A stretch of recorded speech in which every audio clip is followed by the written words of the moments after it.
ክርስቶስን ጸጋን ሰላምን እምነትን ፍቅርን أبلغ نفسه وكفنا يحاز እግዚአብሔር ሰናዩ ምሕረቱን ማን ዘላለም ይነብርይሙ ነቲ ሰማይን ምድርን ዝፈጠረ እግዚአብሔር ብስም ኢየሱስ ክርስቶስ ክብር ይሁን ባር ኣብቲ ማሕበር አምላኽና አገልገልታን ዝብል አርእስትና በቀዳማይ ዝጀመርናዮ ካልኣይ ክፋል ከነቀርብና ምስጢር ዓወት ናይ ተቀዳሚቲ ማሕበር ኣብዚ ሓለፈ ካብቶም ሸውዓተ እቶም ሰለስተ ኣቅሪበ ነይረ ማለት ተቀዳሚቲ ማሕበር ኣብ ግብረ ሐዋርያት ንረኽባ ጸላይት ቤተክርስቲያን ከም ዝነበረት መስካሪት ቤተክርስቲያን ከም ዝነበረት ንመከራ ድልውቲ ማሕበር ከም ዝነበረት ርኢና ነርና ብሕፅር ዝበለ ሕጂ ድማ እተን ተሪፈን ዘለዋ ኣርባዕተ ማለት ንመንፈስ ቅዱስ ምችእቲ ቤተክርስቲያን ከም ዝነበረት ማለት ቅድስና ንጽህና ፍቅሪ ገርህነት እምነት ከም ዝነበራ እዚ ንመንፈስ ቅዱስ ምቹእ ክትከውን ከም ዝገበራ ክርኢና ሓምሻይ ጥዑይ ትምህርቲ ነይሩዋ ዶክትሪና ጥዑይ ነይሩ ካብ ጎይታ ዝተማሃሪኦም ነይሮም እቶም ዝመርሕዋ ዝነበሩ እሞ ስለዚ ኣብ ግብረ ሐዋርያት ምዕራፍ 2 ኣብ ግብረ ሐዋርያት ምዕራፍ 15 ነቲ ሓቂ ደው ክትብል ኮላ ንርኢ መበል ሻርሻይ ውፍልቲ ቤተክርስቲያን ነይራ ዘለዋ ገንዘብ ድዩ ጥሪት ድዩ ሂወታ እኳ ከይቀበፀት ክሳዕ ክንድዚ ብኩሉ ውፍይቲ ነይራ ግዜኣ ከዓ ዝወፈየት ነይራ መበል ሻውዓይ ድማ بقدسنا بصدقن استحلوت ቤተክርስቲያን ነይራ እሞ ስለዚ ንኃጢአት ሸለል አይትብልና ነይራ ኃጢአት በግዚኡ ተቀጽዕ ነይራ ማይ በሆክ አጥዋ አይተፈቀደን ነይራ እዚ ድማ ኣብ ግብረ ሐዋርያት ምዕራፍ 5 ሪኢና ኣብ ምዕራፍ 8 እውን ክሪኢና ኣብ ካልእ ጽሑፋትን ንጽድቂ ንቅድስና ድልውት ከም ዝነበረት ኣብ ቀዳማይ ቆሮንቶስ ምዕራፍ 5 ክሪኢና ብኩሉ ነገር ጥንቀቅቲ ነይራ እምበኣር እግዚአብሔር በዚ ክምህረና እሞ ክንጽልይ ኣቦና መስግነካ ኣለና ጎይታ ናይ ተቀዳሚት ቤተክርስቲያን ዓወት ኣበይ ከም ዝነበረ ካብ ግብረ ሐዋርያት ተማሂርና ንርእስና ብኡ ለኪዕና በተጎዲልናዮ ዘለና ሙሉኣት ኮይና መን ትኽርከብ ዝጎደለና ክንምልእ እግዚአብሔር በዚ ቃልካ ክትዘክረና ንውሳኔ ድማ ክትብቃዕና ይጽልይ ኣለኹ እዚ መን ጽቡቕ ፍቓድካ ክትገብሮ ኢኻ እሞ ብሽም ኢየሱስ ክርስቶስ ኣሜን ጎይታ ይባርኩም ከምቲ ዝበልኩኹም ግብረ ሐዋርያት ብምሉኡ ኣንቢብኩም ንለውጢ ኣብ ማሕበራትኩም ተዳሉ እዚ ሓቂ እዚ ፈሊጥና ስቂልና ሸለሊልና ክንሓድጎ ኣይግባእን እምበኣር ከምቲ ኣቀዲመ ዝበልኩኹም ጸላይት ቤተክርስቲያን ነይራ እሞ ኣብዚኣቲ ምክንያት ናይ ዓወታ ጎይታ ጸላይ ነይሩ ስለ ጸልይቲ ባሮት እዩ ኣጥሪዩ ደቀ መዛሙርቲ ይጥሪዩ መሰኻኽረይ ክትኮኑ ኢኹም ኢልዎም ብሓቂ ድማ ኣብ ግብረ ሐዋርያት ካብ ምዕራፍ 1 ክሳብ ምዕራፍ 28 ኣብ ቤት ማእሰርቲ ከይተረፈ ክምስክሩ ከለዉ ንርኢ ዋላ ተኣሲሩ ጳውሎስ ናብ ሮማ ከይዱ ክነሱ ሞጎስ ረኺቡ ኣብቲ ናይ ቄሳር መንግስቲ ኣብታ ተኻርያ ቤት ንክልተ ዓመት ከይተኸልከለ ወንጌል ከም ዝመስከረ ንሪኦ ኢና ከምቲ ኣብ ኢየሩሳሌም ዝመስከርካለ ኣብ ሮማ ድማ ክትመስክረለይ ይግባእካ ኢልዎ ኣብ ግብረ ሐዋርያት ምዕራፍ 13 ስለዚ መስካሪት እያ ነይራ ክትመስክር ኮላ ግን ብኡ መጠን ብዙሓት ጸረ ወንጌል ዝኾኑ ናይ ሸይጣን መሳርሕቲ ኣይገጠሞምን ነይሮም ማለት ኣይኮነን ብኩሉ ፈተና ተፈቲኖም እዮም ግን ንርእሶም ክብርቲ ከይቆፀሩ ኣገልግሎም እዮም ንጎይታ እኳ ደኣ ካብ መከራ ካብ ክድሕኑ ዝጽልዩሲ ነቲ ወንጌል ብትብዓት ክነብሩ ደኣ ጸሎቶም ነይሩ ኣርሐቀልና ነቲ መከራ ዘይኮነስ ትብዓት ሃበና እዩ ጸሎቶም ነይሩ ኣብ ግብረ ሐዋርያት 4 ተሪኢና እምበኣር ንመከራ ድልዋት ከም ዝነበሩ ኣብ ዝሓለፈ ትምህርትና ርኢና ነርና ሕጂ ተቐጺሉ ዘሎ ተሪፉልና ዘሎ ንመንፈስ ቅዱስ ምችእት ቤተ ክርስቲያን እያ ነይራ እንታይ ትምቹ ንመንፈስ ቅዱስ ዝገበራ ባህርያት እንተኢልና ብጽድቅን ብቅድስናን ርእሳ ዝሓለወት እያ ነይራ ሓጢአት ኣይተፈቅድን እያ ነይራ ሓጢአት ንመንፈስ ቅዱስ ከይዓይ ይኽልክሎ እዩ ኣብ ኢሳያስ ምዕራፍ 59 እንተሪኢኹም እንታይ ዝብል ኣሎ ካብ 1-4 ከባቢ እንተንቢብኩም ኣብ መንጎይን ኣብ መንጎኹም ኮይኑ ዝኽልክለኩም ሓጢአትኩም እዩ ኢደይ ንምዝርጋሕ ከይፍውሰኩም ተግባረይ ከይገብር ምሳኻትኩም ዝኽልክለኒ ዘሎ ኣበሳኹም እዩ ዝብል እምበር እዝነይ ኣይጸናዓንን እዩ ኢደይ ከዓ ሓይሊ ይሰኣነን ክብል ከሎ ንርኢ መንፈስ ቅዱስ ታቦት እግዚአብሔር ምስ ደቂ እስራኤል ምኻድ ዝኣበየሉ ምኽንያት ብሰንኪ ሚርያምን ኣሮንን ብሰንኪ ሓጢአት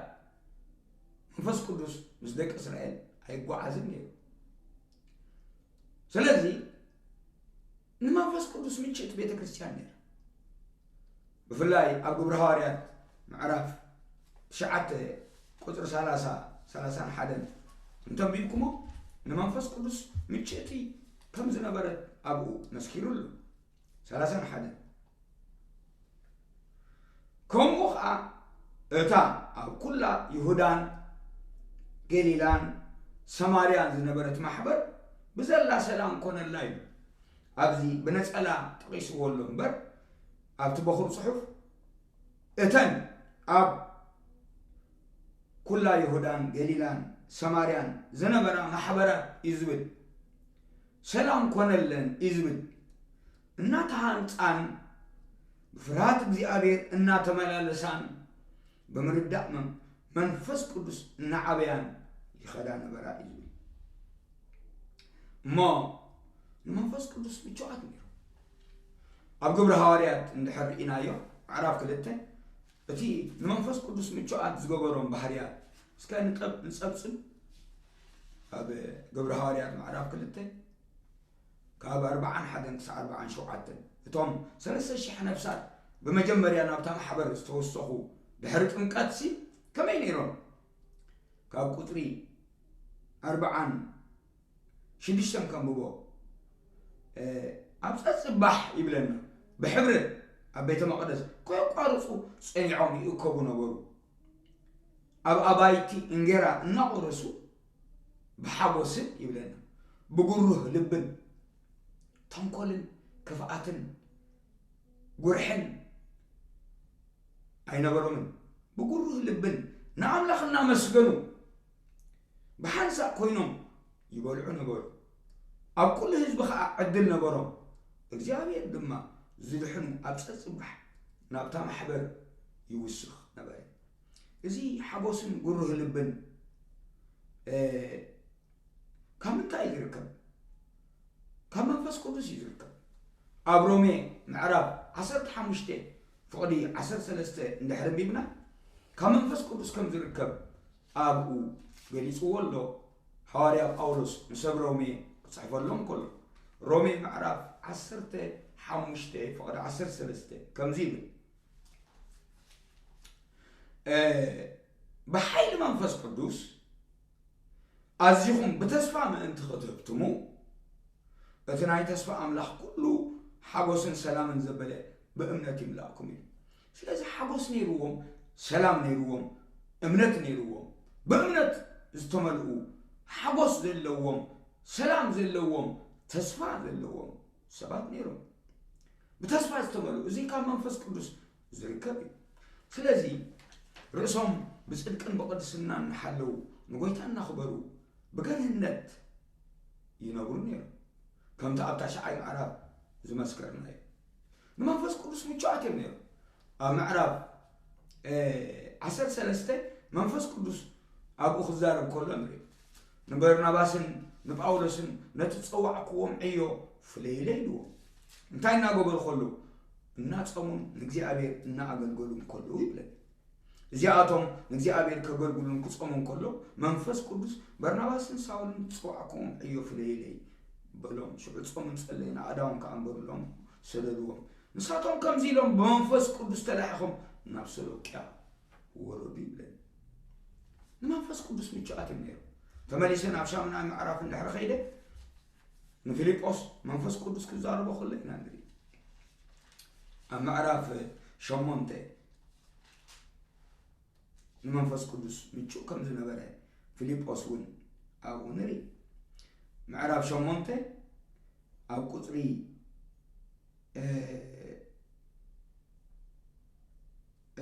28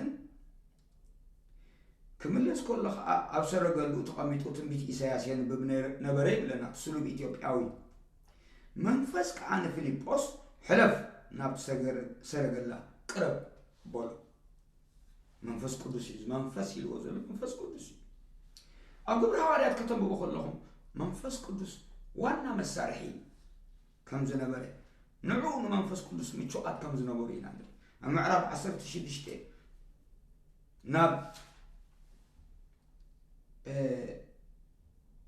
እስያ ምስከዱ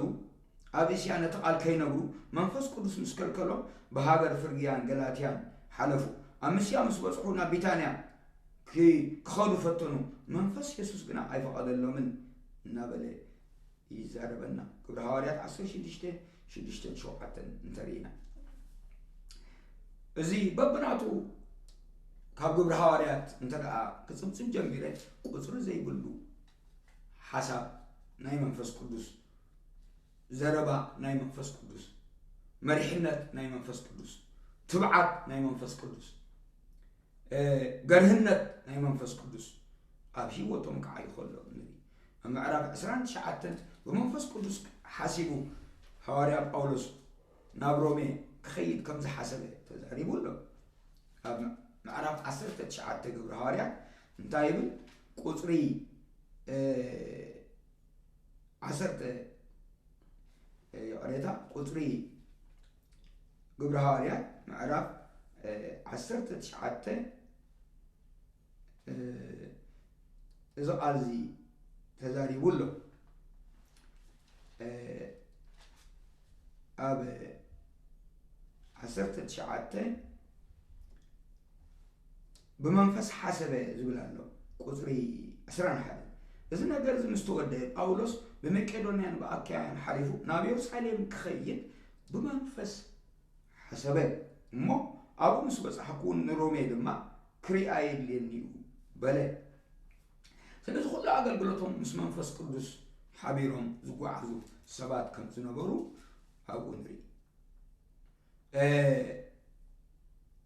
أمعرف أسرعهم كي ترفت تزاري بلو بعلو هذا باولوس معرف أسرع قطري أسرعن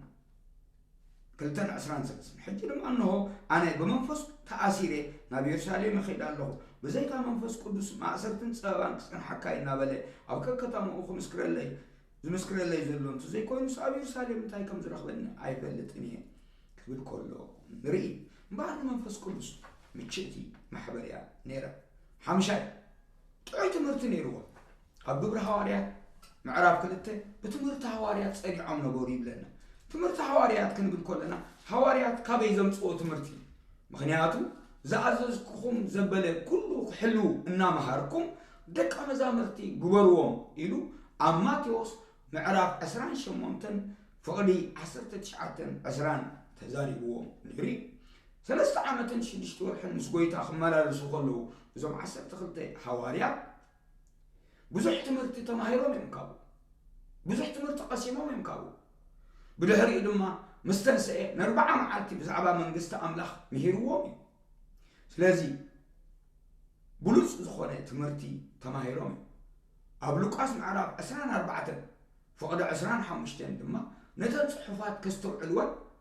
نتيق آلاتو ترجم الله أبولين أب حدشين كم يجيهم سبخلو وانا فلتاتهم كابتي يسوس كريستوس سبلالهم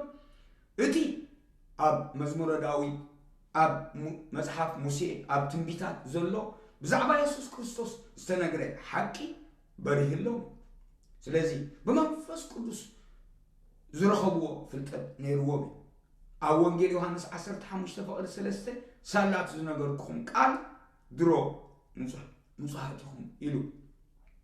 أما عرف 16 دما منفس قدوسنا كل حق مرحكم زنغركم زبله كذكركم زمهركم زبله كغلصلكم إلوم عرف 14 وانجيل يوحنس انترينا يوم في أبيري مسكن سلازي دوكترين تمرتهم حقي فلتت برهان زرخوبيو أب قبر هاريات 15 انترينا انت زي تغزيركم حق موسى انت زي حاليكم ايدحمكم مسبلوم بزعبازي نتي قال أملاحكم مرمرو مستأكبوا برناباسن أولسن نبي يرساليم مسيون مستوم شماغلتاتن أبو زنبرو حوارياتن كوينوم نتحق مسمر مرو كاب حلوقن دمن كاب زموتن دا آخر حكم بر حق موسى انت زي حاليكم سي ايدحمكم انكتب لهم ايقبعني لهم نتم دقا مزامرتي كم زسانا نعوهم دبداب خمس سدد لهم أقبر هاريات 15 نرينا نتم حسط مرت مهيروم زدانا قروهم قنا تقاقيهم الله إلهم كم زقصصهم أبو نري أبقلاتيا معراب حدا حموش تنتريخهم ودما زوم حق تحلو الله قال لكم نابلو زدانا قروهم زنبرو حواريا بأولوس مصحف قلاتيا صحيفو بس أقا كم زدحانا بس أقا كم نعبي بس أقا بأمند دما كم نملالس هو ما سلازي تقدمت بيت كريستيان بتمرت حقي أزيات انقاط خمس نبرت كنري نخلي أقبر هواريات معراف إسرا دما نتوم شماغلتات تصويعو هواريا بأولوس أنا مسبلسكو نتموغاسي زي نحفو كيات سبات كتنسوخم يمو نتي زمحت أنكم قال تصدى أبو دولو إلو ليتن معاتن كيف كورن 3 عام زمهارهم تمرتي زترف كلكم يبلين كم زبلمو كل حقي كم زفلتهم أبو تزاريبون قبر هواريات معراف إسرا كاكوز 30 حدا 3 عامت ملو ليتن معاتن بنمعاد نفس وكوكم ممعاد كم زي بكركم نذكركم نقحو حجن ما نأملاخن نتخان صقكمن مس كلاتكم قدسان كرستيكم زخل قال صقو يمحصنكم الله قال صقا قال وانجيل قال حقي استمارو سبات نيرو سلسة قداميت بيت كريستيان طعي تمرت نيروا نحسو تمرت تبدهالو عقمي نيرواي هلون بيت كريستيان نحن اخي شارشاي وفيت بيت كريستيان يعني خنياتو أول أب وانجيل لوكاس مسقاتكم شتو نبرتكم كا شتو مسقاتكم مسقات دما هابو قبطو إلوهم نيري إمو نزي تقبار زي كفتكم خلو نري لوكاس معراب 10 خلت وانجيل لوكاس معراب 10 خلت انتري انتم بيبنا انتاي لهم نير قويتا نزقال زي دما تكبيرهم ويم انتاي بلالو أما لوكاس 10 خلت كاب حدا جنبيركم بمولو مبوو نفسهم قبط إلوهم هو سبب زح جنزب أيقونتن كاب كل رؤوسهم كاب كل سسع رؤوسهم حلو يلوهم قدم منقصة أملاخن تركون دليلوهم أتحية موقاسة منقصتي كهبكم فعلا بخم يمو أي تفرح يلوهم شعو قدر 34 لقاس معراب 10 تخلت 5 يلوهم أبتو مزقوكم زلو أو قدما لبخم يخون يمو طريقكم شتو مسواتكم حبو سراقي أب زي قربو نقز أب زي تفو زي بل محفودان زي قد المزقبن أب سماعت قبر